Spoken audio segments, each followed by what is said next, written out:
Alright, we're almost at the finish of part 2 of this volume 1. And now it's at part 2. Story 10, Adam's last birthday. Okay? Let me make sure I don't hit no buttons. Okay. When that little boy Seth was born, Adam was 130 years old. That sounds very old to us, but it wasn't old those days. Instead, Adam was then only at the beginning of his life.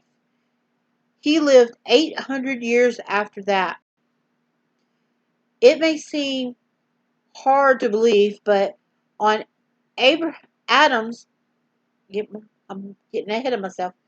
Adam's last birthday, he was 930 years old. If he had a birthday cake as you do, with candles on it, what a sight it would have been. Perhaps you say, nobody could live that long.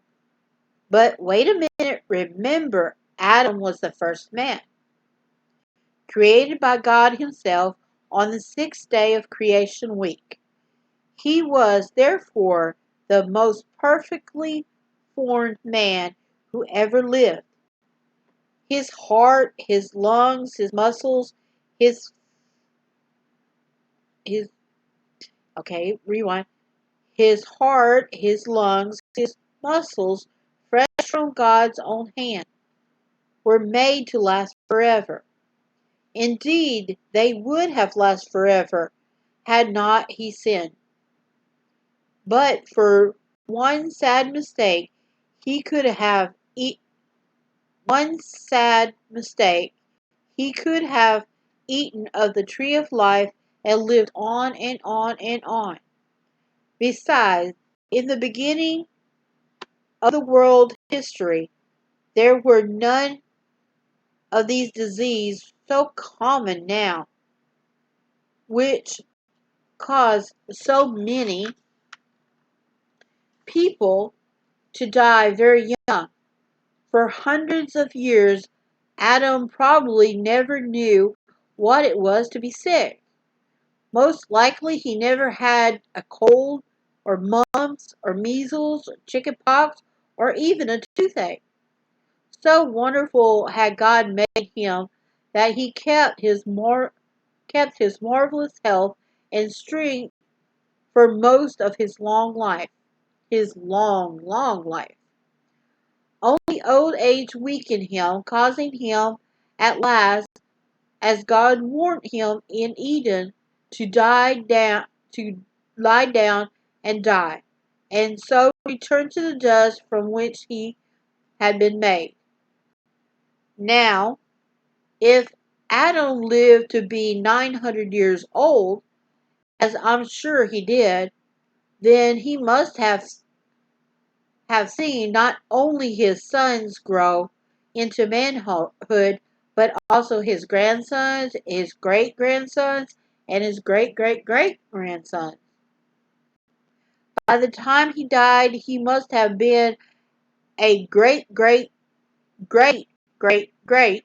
So that's 5 grandfathers. So he's probably seen 7 generations. I really don't know how many greats, but to put on. The author didn't know. If perhaps he celebrated his 930th birthday by inviting all his relatives. Thousands upon thousands of people must have been there. You see, if all these people were descendants of Adam, as of course they were all related to each other.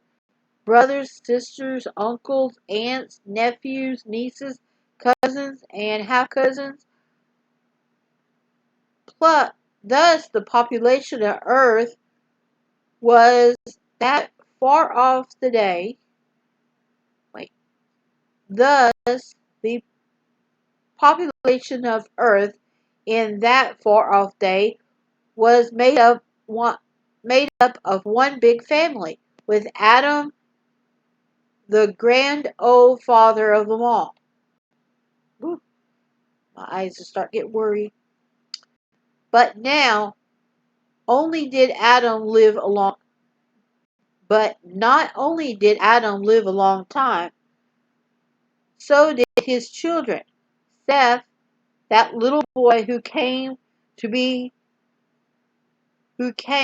cheer his heart after he lost both Cain and Abel, lived to be 912. And one of Seth's sons, called Enos, lived to be 905. Others who lived a long time, long time, were Canaan,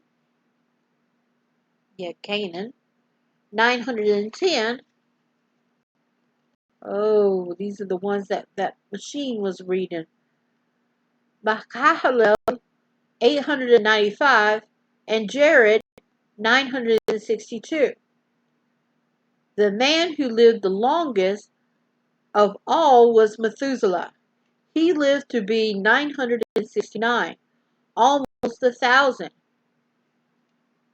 Then there was Lamech, 777, and Noah, 950. You can read about these grand old men in the 5th chapter of the book of Genesis.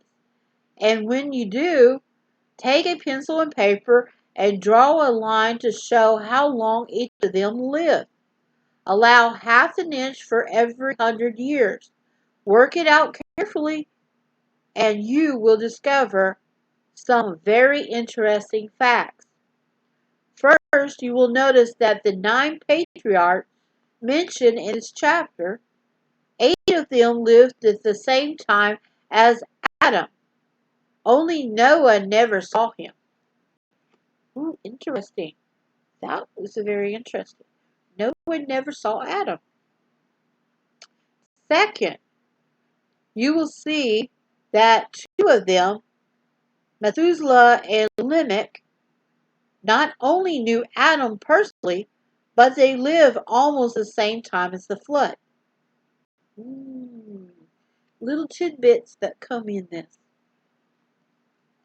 Third, you will see that Noah was 600 years old when the flood came, and he lived 350 years after that. And what does this mean?